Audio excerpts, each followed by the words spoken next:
This is happening because a lot of people supported a good cause, one which is particularly relevant to the theme of the night. Just want to offer Wendy the opportunity to share just 2 words with us. 3. Thank you. You can come up and use the microphone.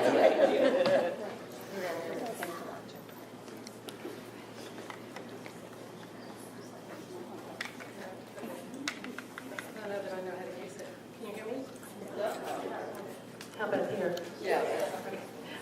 So I just want to say, as Rabbi Heller said, I'm Wendy Lipschutz, and I direct the Shalom Bayit program at JFNCS.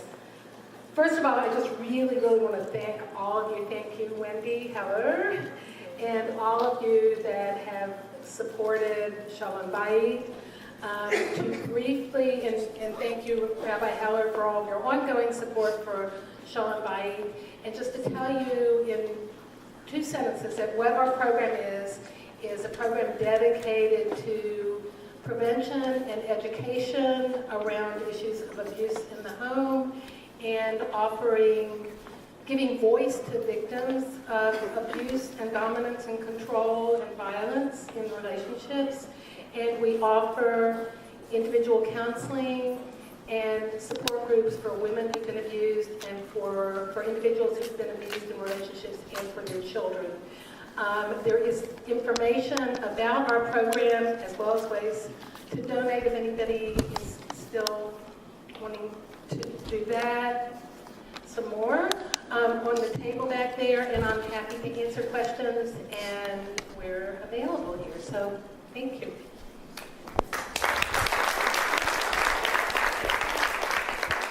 And they have been good sports. They do not endorse the content of tonight's presentation. Let me begin with one of my favorite rabbi stories.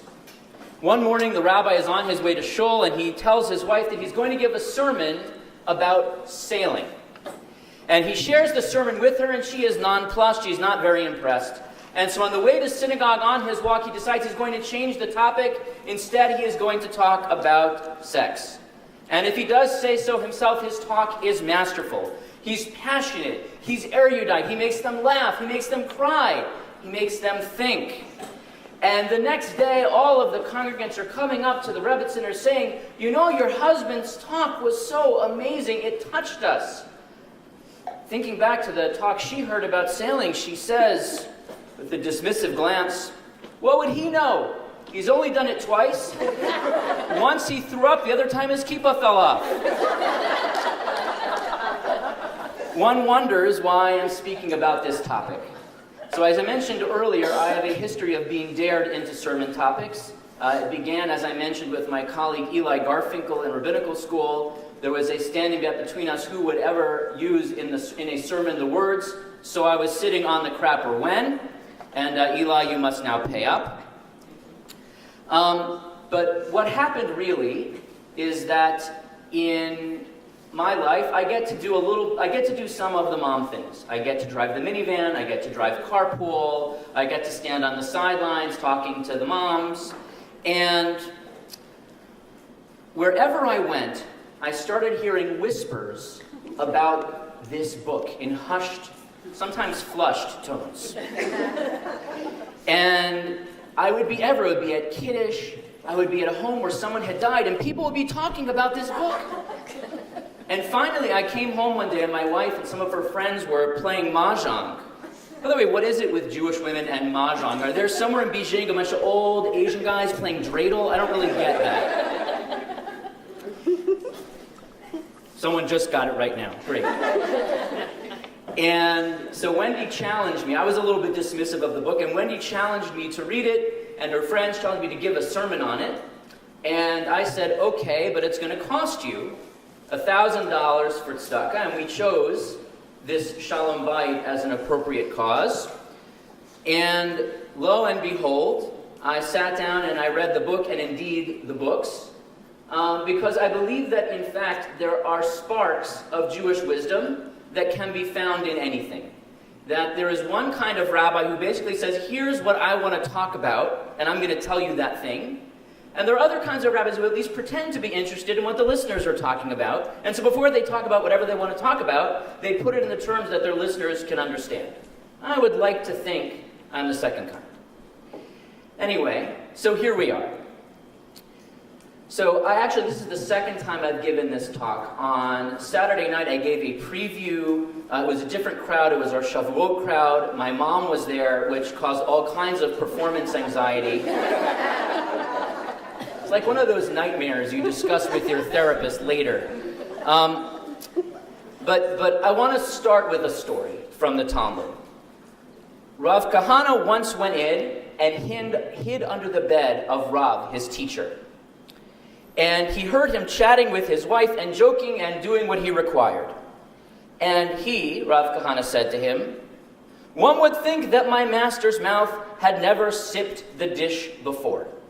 So Rav Kahana is hiding under the bed, hearing his rabbi, his teacher, his master, up above, doing his thing with Mrs. Rav. And Rav responds as one might expect, "Kahana, are you here? Get out of here. What are you doing?" And Kahana replies, "It is a matter of Torah, and I require to learn. Torahi velilmod ani tzarich." So there are a couple of lessons that I've learned from this story. One is Wendy and I always check under the bed for congregants. and children as well. But that sometimes you find Torah in unlikely places.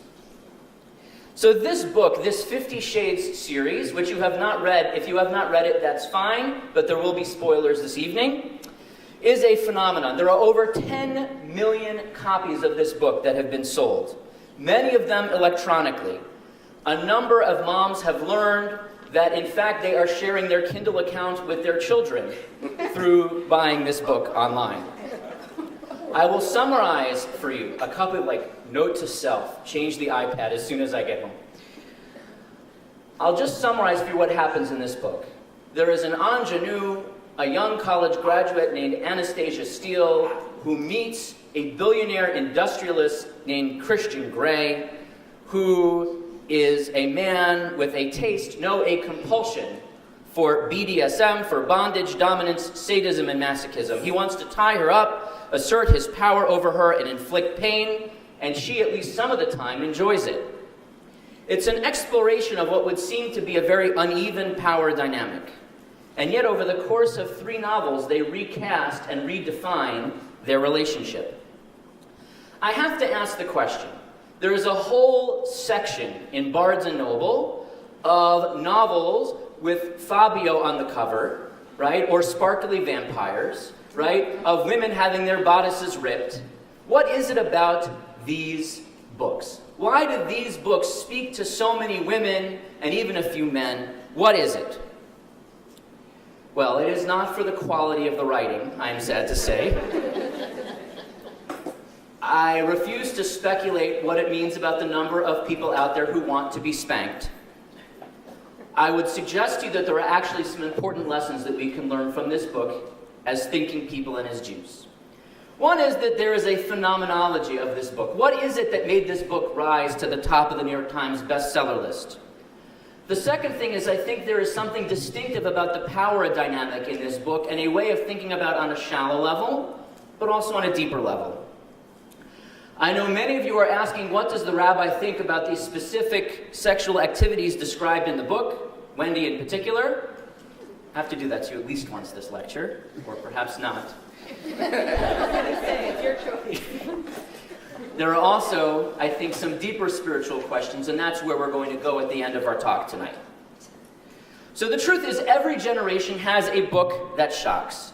There was Peyton Place, there was Erica Jong, Lady Chatterley. Even in Chaucer, we were all told not to read The Wife of Bath's Tale, so we all read The Wife of Bath's Tale. Every generation has its book that crosses some line, that it's exciting because it's transgressive. It's exciting because it crosses that line. The other thing is that this book is what is known as fan fiction. E.L. James was not a professional writer. She was an amateur. She liked the Twilight series. She liked the characters. She liked the themes. She liked the ideas. She wrote a book about Bella and vampires, and she realized that she had something on her hands that people were interested in, and if she changed the name, she wouldn't have to pay royalties. And so, she changed the name, she changed the background just a little bit. But the fact is, we Jews also like to engage in fan fiction. There's a process, there's something we do called midrash, where we take the stories of the Bible, we take the characters you all knew from Hebrew school, and we spin our own tales, our own stories with them. So, for example, the rabbis take King David. King David says, what worth is it, what value is there in having spiders? And one day he is hiding in a cave, and a spider spins a web over the mouth of the cave, and the people who are searching for him can't find him. A story you won't find anywhere in the Bible, but we learn a rich lesson about David, and we use his story, his persona, to tell us something deeper about a lesson of life, which is don't take anything for granted. Never assume that there is anything that doesn't have some value. Another issue, of course, here is the issue of power and potential abuse. This is not just about spanking and tying up. Christian Grey is a profoundly controlling man. He tells Anastasia what she can wear, where she can go, has her followed, sells her things, shows up unannounced. And as you read the story, you find out that he himself was abused as a child, and then again as a teen, and he is acting out those things. And we know that in real life, that is true, that abuse, if not treated and addressed, leads to more abuse. And it would seem that's why Anastasia refers to him as 50 Shades, right? That is short for 50 Shades of effed up. And in fact, in real life, in a human relationship, an uneven power dynamic is unhealthy. A person who sells your car without asking, a person who tells you what you can wear, where you can go, a person who says, I love you, and if I don't love you, nobody will. You are nothing without me. That is very dangerous. And that's why we're paying tribute to Shalom Bayit tonight, because it's a real situation. On the other hand, this book is fantasy. And that is very clear. If you would like to know what a Harvard dropout billionaire who lives in Seattle looks like, I have a picture for you. He created the software that runs your Windows machine, Bill Gates. He does not look like Ian Somerhalder, Matt Bomer, or Ryan Gosling. But in fact, it's more complicated than that. Because this book is actually not about the beginning of the book. Books are never about their beginnings. Books are about the end. And this is a book about a relationship that changes. This is a book about a relationship where there's a transition, where there's growth. So there's a shift in power. So one thing is, I'm told by those who I know who do such things, that one of the keys to BDSM is that it must be consensual. And indeed, Anastasia more than once says no and walks out. And that's in fact how the first book ends. Sorry to spoil it for you. While I'm at it, I will mention that Rosebud is his sleigh. That, yes, Darth Vader is Luke Skywalker's father. And Moses dies at the end. But in fact, in this concept of BDSM, there is a top and a bottom. There is the one who would seem to be in control, the one who is holding the whip, and the one on the bottom, the one who would seem to be powerless. But in fact, the dynamics of power are not so simple. In fact, there is something that they call topping from the bottom. That in fact, sometimes it is the person who seems not to have the power in relationship, the martyr in the relationship, who pulls all the strings. The person who pulls all the strings is the one who is tied up in that. If you've ever heard, no, I'll just sit in the dark, you know exactly what I'm talking about. Or look at Israel. Who is more powerful today? The Israelis who hold the military advantage, the Israelis who can build the fences, or the Palestinians? The Israelis have the army and the territory, but it's the Palestinians who set the agenda and win the war of words and ideas. When you look in our Jewish tradition, the idea of gender and power is also complicated. Look at the book of Ruth that we just read on Shavuot. Boaz, who is the hero of the book, is actually much like Christian Grey. He is wealthy, he can do anything he wants, and he is smitten with this Ruth, this woman who's on the margins of society, who would seem to have nothing. And yet he is drawn to her, turned to her, his heart is captured by her. Or look at the book of Esther. We all know in the book of Esther, Ahasuerus is the mighty king of 127 kingdoms, and yet he is brought to his knees. When Esther comes before him, he immediately extends his scepter, so to speak, and says, "Up to half of my kingdom you shall have." That is what happens when you do not have a prenup, ladies and gentlemen. There's another side of this question, which is, can you really change your partner? I think the answer is in some ways yes. We've all seen how couples grow together. They start to look alike. There are some ways in which the idea that we can change our partner is the ultimate truth of marriage. There are other ways in which it is fantasy, right? For all the couples, or no matter how many years, she cannot convince him to put his socks in the hamper.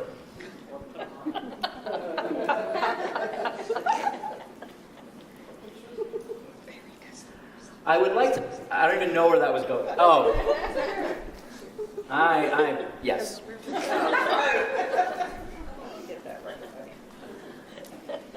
Within Judaism, I would note that there's actually something very fascinating, right? One of the features of the book is that Anastasia, at any point, has the power to say no, stop, and feels no compunction about doing so when the moment is to do so. And Judaism, as a faith, actually created that in a certain way long before other cultures realized it, using a set of rules that many people really kind of don't understand or don't appreciate. Within our Jewish tradition, there is a system called Nidah, where a husband and wife are separated for that time of the month and a period afterwards. And what's remarkable is, as you read these rules, there are a number of cases where it says, B'not Yisrael hechmiru al atzman. The daughters of Israel were actually strict and said, yes, the law says we could, but we say no. In fact, there are some gender theorists who say that one of the ways that these laws developed was as a way of women having control of their own bodies and saying, you know what, we are not available to you whenever you want. You may have thought that this was about taboo, but no, this is about me having a spiritual way to say, I have a headache. So let's talk about sex. The Talmud talks about sex an awful lot, because the fact is it talks about most things an awful lot. So there's actually a discussion in Tractate Tubot that a man, a husband, actually has an obligation to offer his wife sex on a regular basis. Beit Shammai says every 2 weeks. Beit Hillel says he can only deny her for up to a week.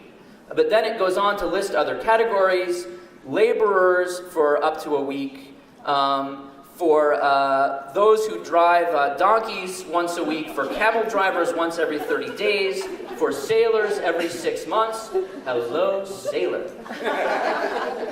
And for men of independence, men of leisure, every day.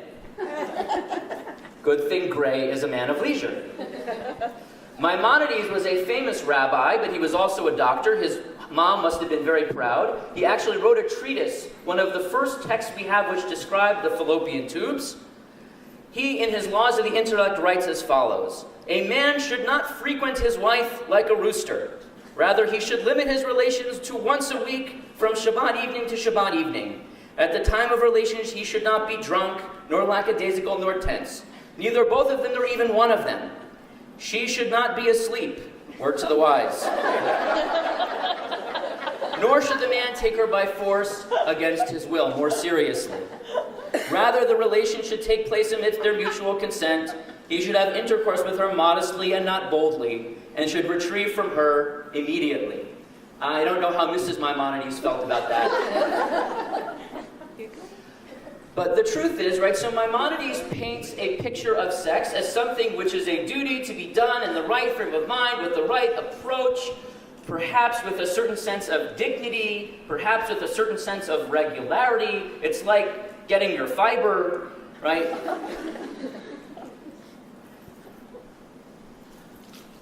Rabbi Jonathan ben Dahabai takes it a step worse. The ministering angels told me 4 things. People are born lame because their parents, quote, overturned their table, dumb because they kiss that place, deaf because they converse during cohabitation, blind because they look at that place.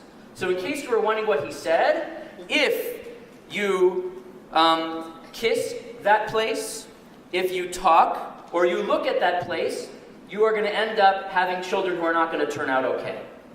And for the question of what turning the table is as well, well, let's just say that everyone can be facing in a lot of different directions, and you take it from there. Fortunately, the sages say that the halakha, the rule, does not follow him, but rather a man do whatever he pleases with his wife. A parable: meat which comes from the butchers may be eaten salted, roasted, cooked, or boiled, and so with fish from a fisherman. I don't even know what to do with that, but what I will say is, right, that once it's kosher, you can do it any way you want, right? So once you are married, whatever you want to do is fine, right? It's all open. You want to face this way, you want to face that way, you want to go here, you want to go there. If you can fit that thing into the other thing and you're married to each other, have a good time.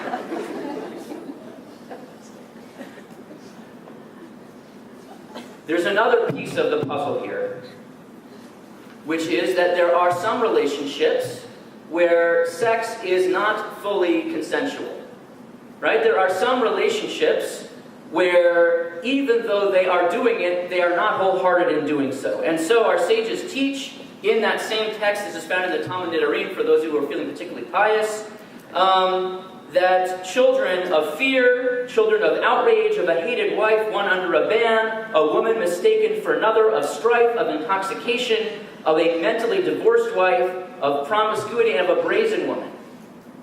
So that, in other words, that there are some kinds of sex, even in a married couple, that are okay, right? That you can't have sex with someone while you're thinking about someone else. You can't have sex with someone while you're fighting. After you're fighting, go right ahead. Right? And that similarly, that there can't be fear involved. Right? It can't be that one person is doing it because they're afraid of what will happen if they don't. The part that troubled me when I read this is, what is this bit about a brazen woman? And the rabbis go on to say, well, maybe it's a woman who invites her husband to have sex.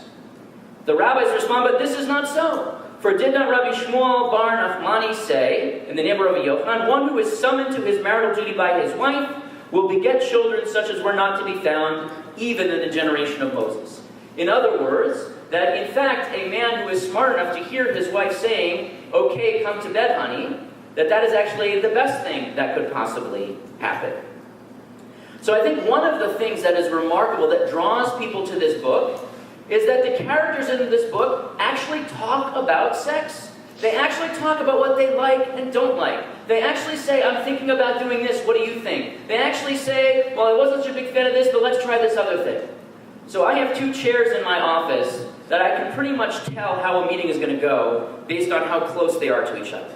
So the couple that's just getting married, right, they're sort of like scrunched up against each other, and they're holding hands, and I'm like, I don't need to see that. And then sometimes they're in my office, they're kind of sitting like over here, and it's fine. And then there are couples where they're kind of like... And the truth is, in a lot of cases, the reason why they end up over here is because they didn't talk when they were over here. And so I think that's why a lot of men and women are reading this book. Because it actually provides a model for husbands and wives and people in love to actually talk about what they want in a relationship. Another question is, so speaking of this book, is it even permitted to read this book? Now I suppose the barn door is it's a little late for that now for me, but maybe some of you haven't read it yet. There is a question in Judaism, is it appropriate to peruse erotica? And so there is a wonderful book that just came out of the conservative movement called The Observant Life. It is a 600-some-odd page tome, everything you wanted to know about leading a Jewish spiritual life. And it actually gives you 2 views. So on page 389, Cass Abelson writes, quote, the use of pornography by people seeking to live an ethical Jewish life is thoroughly inappropriate. Well, that's a downer right there. But on page 618, my colleague David Fine writes, the question of erotic imagery in print or on screen can be considered in the same light if it leads an individual or couple to fulfill the mitzvot of ona'ah, of marital intercourse, and priya urvia, or it leads you to have children, then it can be seen as benign or even useful. So I can learn 2 things. One is whoever reviewed those 2 chapters didn't cross-reference well. but that in fact it's complicated. The other question that I'm sure you are all asking is kinky kosher? Well, for a while, in the city of Yafo, outside of Tel Aviv, there was actually a restaurant called Dungeon, which is a BDSM-themed eatery, and it was next to an actual dungeon, and the decor is torture chamber themed. You could be chained to your seat, whipped, locked in a cage if you complained about the food. Now, this is actually not the worst service I've ever seen in a kosher restaurant. In fact, there is a group in New York called Kinky Jews, and they actually organize activities for Jewish singles and couples for whom this is their bag. So they had a Purim masquerade ball, which I'm told was not to be believed. Their Seder was about liberation from Egyptian bondage and return to bondage of a totally different kind. So it is out there. But the question is it kosher? So the Talmud doesn't have a lot to tell us about this topic directly, but our Jewish wisdom gives us some ways to think about this question. So one is that in the Talmud, in Tractate Shabbat, there's a discussion that there was a certain family in Jerusalem that had large steps whereby their virginity was destroyed. Now, I am told that no matter how wide a step you have, it doesn't work that way. Except I guess it depends on where you're walking to. And so the text continues, they made for them leg suspenders and placed a chain between them, that their steps should not be large. And then their virginity was not destroyed. So this is one of those texts that I'm not entirely sure what to do with. It tells me something about how that society saw the role of women going out in society. It tells me something about the kinds of control that male society thought it needed to take over women in that day. It makes me wonder, so if the fathers could do it, what about in other circumstances? The other question, which is trickier, is can you have someone cause you physical discomfort for your pleasure or theirs? And the Talmud would seem to be unequivocal on this point. Bava Kama 90b says, one who harms himself, even though he's not permitted to do so, is exempt from punishment. Others who injure him are obligated for punishment. In other words, stop hitting yourself. Stop hitting yourself. There's nothing to be done for that. But if somebody else hits you, even if you give them permission to, you're not allowed to, because your body doesn't just belong to you, it belongs to God. But it gets trickier than that. Because the next text in the Talmud is Rav Chizda. When he went through brambles, he would lift up his garment saying, this will heal, that will not. I would rather hurt my skin than these fancy clothes that I'm wearing, so I'm going to lift them up so my skin gets hurt by the bushes and not not my clothing. Or there's a story actually in the book of Kings where a prophet wants to make a point. The way prophets worked in the ancient world, kind of like Gallagher with the watermelon, it was all about the props. So basically what would happen is the prophet would do something symbolic and everyone would know. So he'd have a potsherd. A famous example is Hosea, the prophet. God tells him to marry a prostitute. Sure enough, she's unfaithful to him. All kinds of things go down. And then God says to him, now you know how I feel when the people of Israel are unfaithful to me. That's the sort of thing the prophets are doing all the time. This prophet Micah is supposed to show up bruised to demonstrate God's message. And he asks another person, hit me, bruise me, so I can relay this message. And the person doesn't do it. And the book of Kings says, as soon as he leaves, a lion slays him, showing that God really thought he should have hit the guy after all. The most nuanced text I can give you, Sanhedrin 84, says, one who injures a person for healing purposes is exempt from punishment. As they asked, if a son draws blood from his father as a bloodletter. And Rav Matna says, you shall love your neighbor as yourself. In other words, we are forbidden to do to others only what we would not want done to ourselves. So there's actually something very deep in that statement. You shall love your neighbor as you love yourself implies, by the way, that in order to love your neighbor, you have to love yourself first. Right? In order to feel good about someone else, you have to feel good about who you are. But the other thing is, and I think this is true in general, right? If you are doing something to someone else, it has to be something that you would be willing to have that same feeling yourself in return, right? if the way that person feels after you've done that thing is a way that you yourself would want to feel, then we have something to talk about. It's not necessarily about physical harm, it's about emotional. I'm going to catch my breath for a second and take a moment if there are questions so far. We're actually most of the way through, so I figure I'll stop. If any of you are puzzled, perturbed, I have no demonstrations to offer you, but just...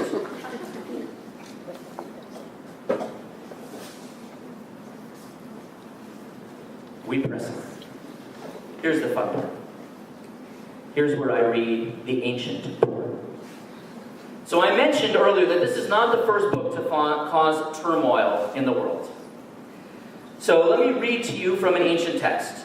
My beloved is clear-skinned and ruddy, preeminent. His head is fine as gold, his locks are curled and black as a raven. His eyes are like doves by watercourses bathed in milk, set by a brimming pool. His cheeks are like beds of spices, banks of perfume. His lips are like lilies, they drip flowing myrrh. His hands are rods of gold studded with beryl.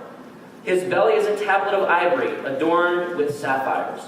You know, Ryan Gosling, that sort of thing. Or, compare this. Behold, you are beautiful, my love. Behold, you are beautiful. Your eyes are doves behind your veil. Your hair is like a flock of goats. I know it doesn't work for us, but in those days people thought goats were much more attractive. Right? Sliding down from Mount Gilead. Your teeth are like a flock of shorn ewes that have come from the washing, all of which bear twins, and none of them were bereft. In the ancient world, having all of your teeth was considered a sign of great beauty. Also in some of our neighboring states today. Your lips are like a thread of scarlet, and your mouth is comely. Your cheeks are like a piece of pomegranate behind your veil. So we're working our way down from the eyes, the teeth, the lips. Your neck is like a tower of David, built with turrets, on which hang 1,000 bucklers, all of them shields of mighty men. She's got some nice jewelry on her. Your 2 breasts are like 2 fawns, twins of a gazelle that feed among the lilies. Until the day cools and the shadows flee away, I will get thee to the mountain of myrrh and to the hill of frankincense. Remember, we're making our way down. We've just passed the breast. Do I need to explain where the mountains of myrrh and frankincense are? Okay, thank you. You are all beautiful, my love. There is no blemish in you. So this book of the Bible from which I've been reading is the Song of Songs, written when Solomon was young. And it's the story of 2 star-crossed lovers. It's the story of these 2 people who want to be together but keep missing each other. And their friends are sometimes interloping and sometimes interfering. The town watchmen are trying to break them up, but then finally they are together. Our rabbis debate, why would you put this book in the Bible? Why would I have your breasts are like leaping fawns right next to all that stuff about, yes, love your neighbor, but that's not how we mean it, right? And in fact, the sages teach that all of the books are holy, but in fact, the Song of Songs is holy of holies. Why? Because it is a metaphor for the love between God and the people of Israel. In other words, this is not just a story, say the rabbis, this Song of Songs, of one romantic relationship between one woman and one man, but this is in fact about the love story between humanity, or between one branch of humanity and God. And so the rabbis take it and totally read the book in a different way. So remember those verses I read about your 2 breasts are like fawns and so on? So in the Song of Songs, in the Art Scroll translation, which is the one we use here, safe for the kids, it says, right, we read, your 2 breasts are like 2 fawns, twins of a gazelle. We read, Moses and Aaron, your twin sustainers, are like 2 fawns, twins of the gazelle. And so, in fact, there are generations of yeshiva students who are raised with this type of translation or explanation, but yeshiva students being what they are, you see them, oh, look at the Moses and Aaron on that one walking by.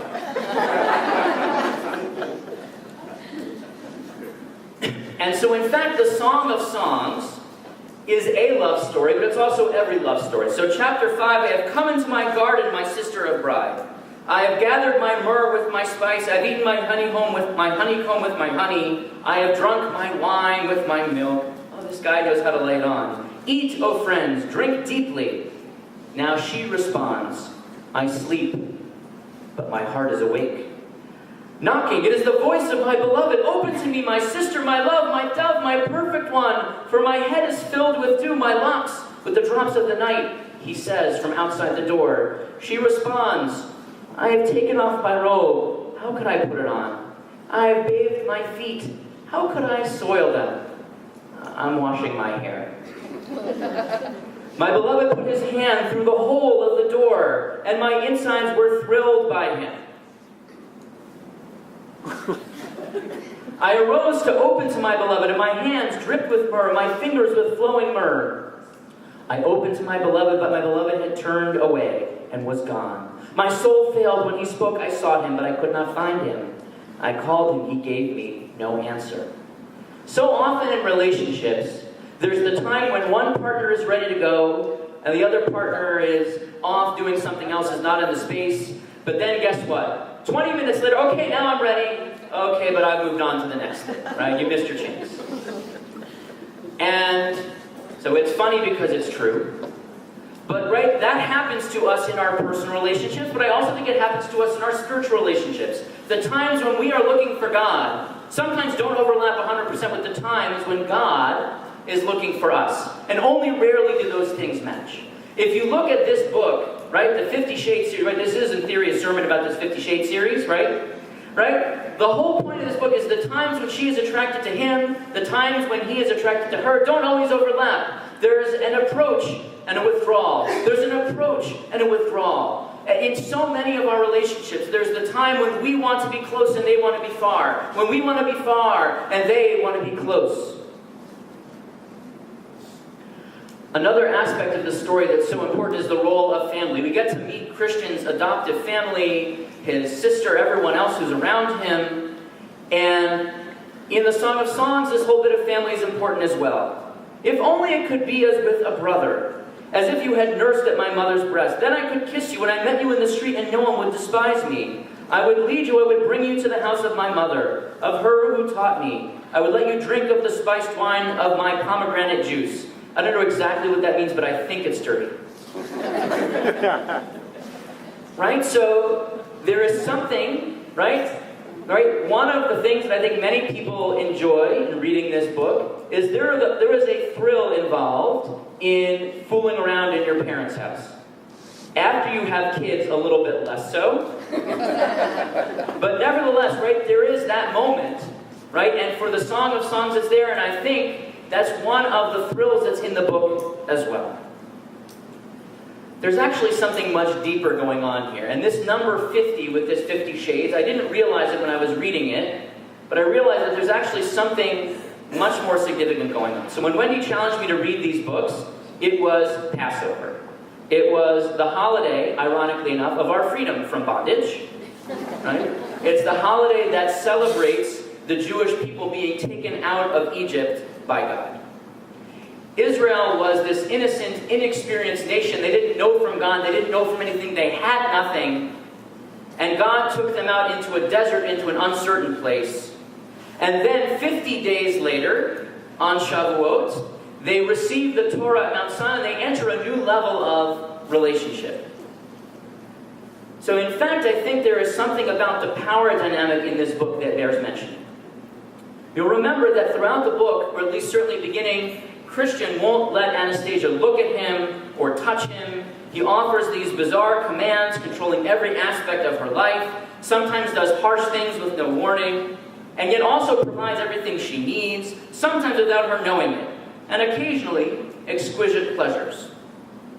Now let's see, when I think about this force that I can't see or touch, that often asks me to do things that I don't understand why he's asking me to do them, that provides me with almost everything I need, but also does things that I find painful, actually sounds a lot like God.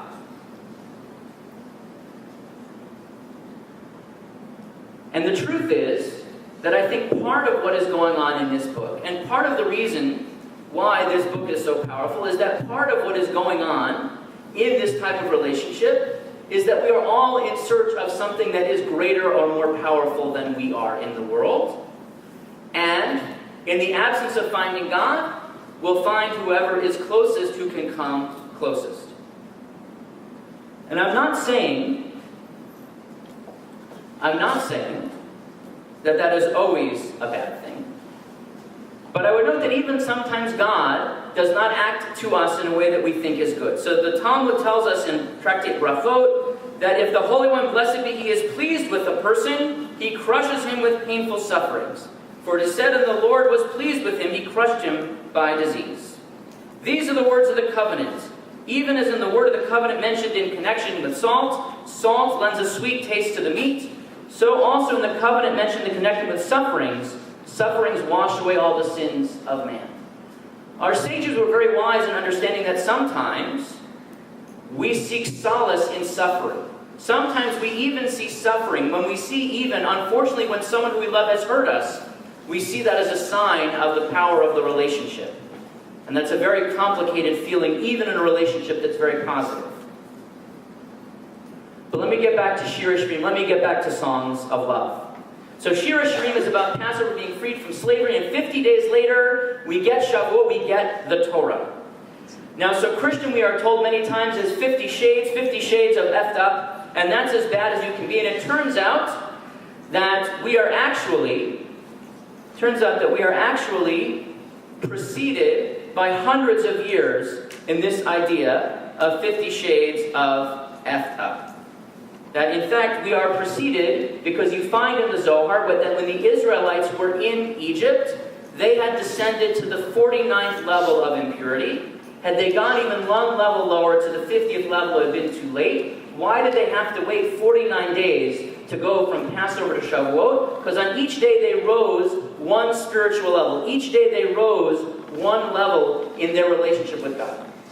And so when you see this book with 50 shades, you can almost, I don't know how it breaks down amongst 3 books, right? This is about Christian in his own way being redeemed by Anastasia, and this is about him emerging one shade at a time from his own dark place, right? The person who is in bondage is not the person who is tied up, it is the person who is doing the time. And he himself is the one who needs to be freed and to raise up. Shavuot is in some ways about entering a new kind of covenant. There's a big question in this book about consensuality, right? Have I been given permission to do the thing that I'm about to do? And it's a big question in Judaism as well. Nowadays, when we see someone who has chosen to be Jewish, we call them, when someone converts, we call them a Jew by choice. But the fact is today, we are all Jews by choice. Nobody makes us be Jewish. Well, actually, sometimes I do. But in general, right? Nobody makes us be Jewish. Well, so the story goes, when the Israelites came to Mount Sinai, God came to all the nations of the world first and said, would you like my Torah? So he came to one nation and said, would you like my Torah? And they said, you know what? What does it have in it? He said, well, don't murder. And they said, well, we really like the murdering, so these commandments are not for us. He comes to the next nation, he says, what about you? Would you have my Torah? And they say, well, what's in it? He says, well, there's this thing about adultery. Like, oh, we love adultery. Oh, well, sorry about that. Go down a little bit further, makes his way. How about you guys? Well, what's in the Torah? Well, it says, thou shalt not lie. I'm sorry, we got a lot of lawyers. We can't do that. Finally, he comes to Israel. All the other nations have said no. And he says to them, guess what? The Torah says they took their places under the mountain. And the Midrash says, what happened? God held the mountain literally over there. They're literally under the mountain. And God says, would you like my Torah? Or would you like to be buried under this nice mountain that I have here? And of course they say yes. But the fact is, the Israelites, when they are at Mount Sinai, they actually accept the Torah without thinking about it. They actually accept the Torah. They say, Na'asav v'nishma, we will do and we will hear. Whatever you say, we'll do. It's an unthinking loyalty to God, which is admired. It's only in the days of Esther, remember Esther who got Ahasuerus to raise the scepter? Only in their days does it say, Kimu v'kiblu, that the Israelites and the Jewish people actually voluntarily said, you know, we have a choice, we're going to accept these commandments upon ourselves because we want to. And so there is something about being Jewish that crosses the boundaries between consensual and non-consensual. Guilt is a very powerful force. We can choose to leave at any time, and some do, but there's also something drawing us back. There's also something about Jewish observance. Well, let me take it a different way. Choice is actually sometimes a very difficult thing. One of my favorite studies that was done, they put up a display of 3 kinds of jam in a supermarket, samples, and people bought all kinds of jam. They had 24 kinds, and people bought almost none. We are overwhelmed by choice. As human beings, we are wired to basically spend all of our time looking to eat, flee predators, or reproduce, and hopefully not get those things confused. In a world in which we have so many other choices, that's actually hard on us. I think one of the reasons why so many people are so unhappy is because they actually have a choice of so many good things, and they don't know how to handle having so many good choices to choose from, right? Being here is fine, being there is fine. I can't take it. Either one would be great. And so there's a certain type of personality that benefits from not having a choice. So in fact, if you look at our codes of law, right, there are some law codes that will tell you which shoe you're supposed to put on first, which shoe you're supposed to tie first.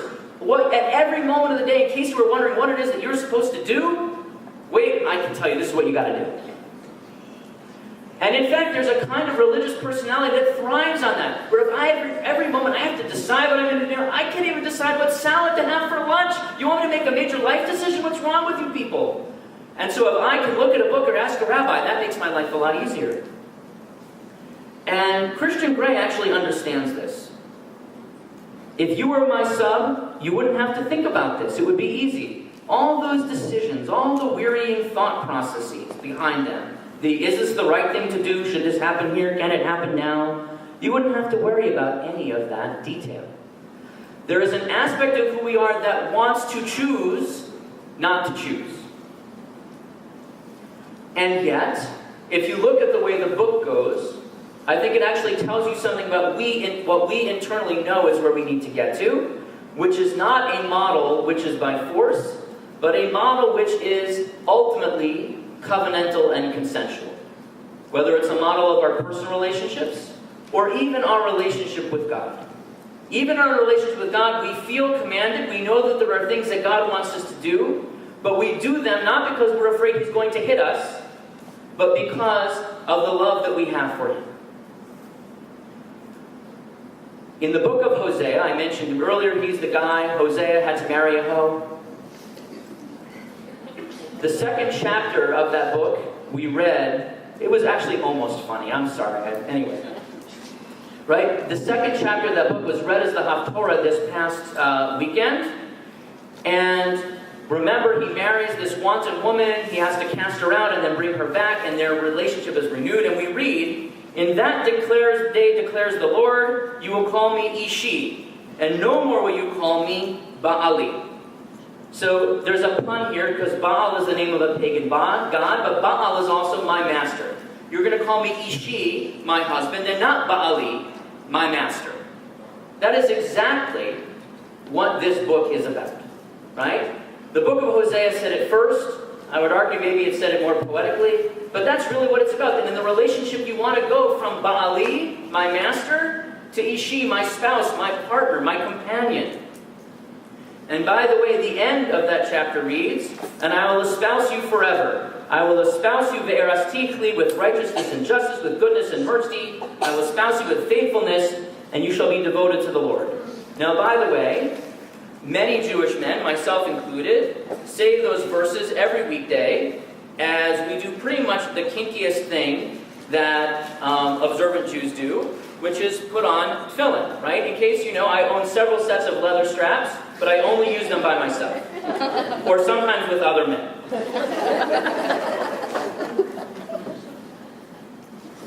There's another factor here, which is that we all want to be taken care of.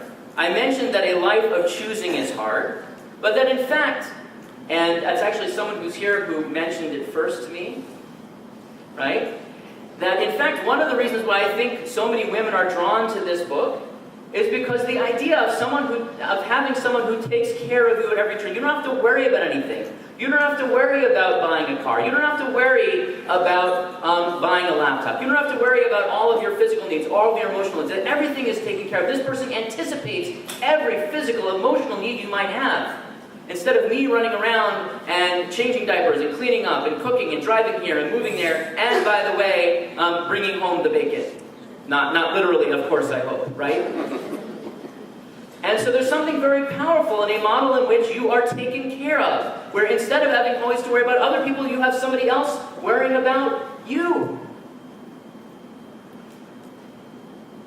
So what does it mean for us as Jews to read this book? One is, I think as we read this book, it reminds us of the power of stories, and even not particularly well-told stories, to move us. Right? If there's any lesson in this book, it's that in fact each of us has the ability to be a storyteller. We can borrow someone else's characters, or in fact, we can be the tellers of our own stories. Right? We can map out how we want our story to go. Right? I can't promise you that you will meet a billionaire Seattle industrialist, or how your husband will feel about it if you do.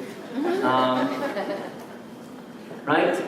But that we have the power to tell and write our own stories. And we have the power to find the power in the stories of our tradition.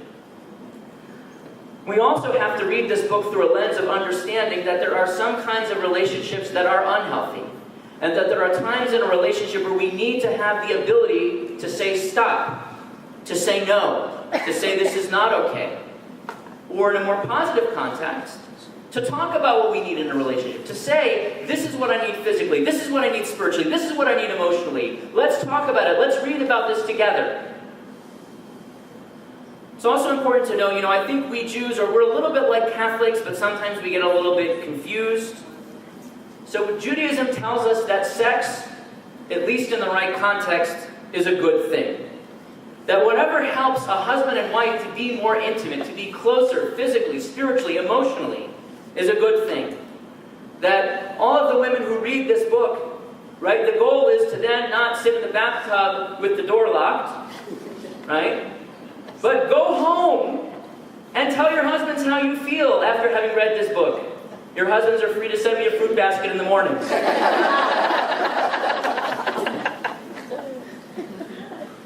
Know your partner. Know your partner in the physical, in the emotional sense. Know your partner in the biblical sense.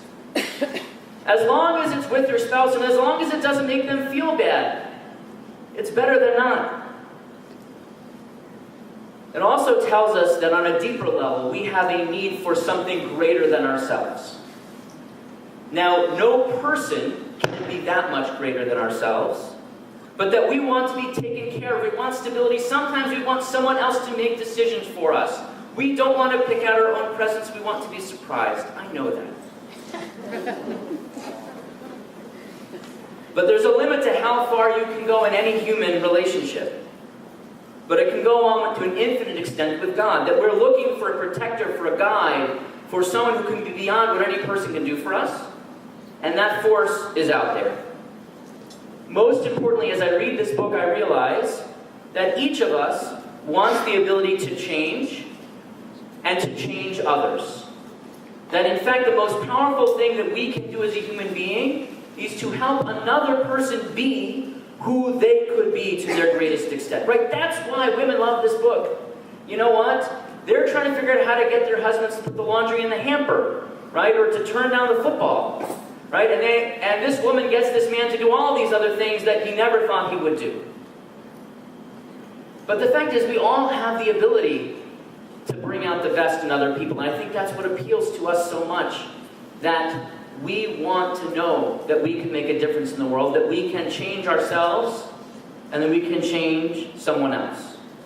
And that sometimes even a relationship that starts off on the wrong foot can get on a better foot.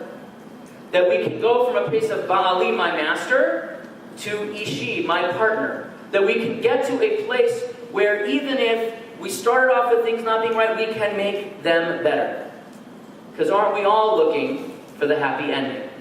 Thank you.